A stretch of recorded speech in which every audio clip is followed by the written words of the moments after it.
Cleaning up after a case. Once the kidney has been removed, power off the LifePort. Replace the inner lid on the perfusion circuit. Then remove the sterile drape and dispose of it accordingly.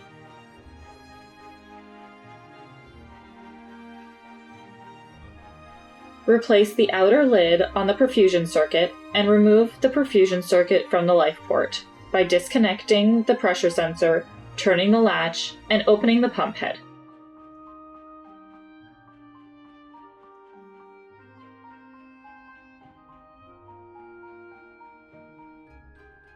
Dispose of the perfusion circuit accordingly. Remove and empty the ice container and clean the LifePort with a 70% isopropanol solution.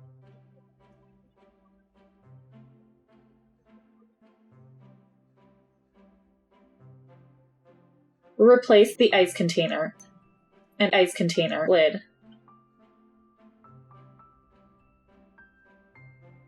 as well as the LifePort cover.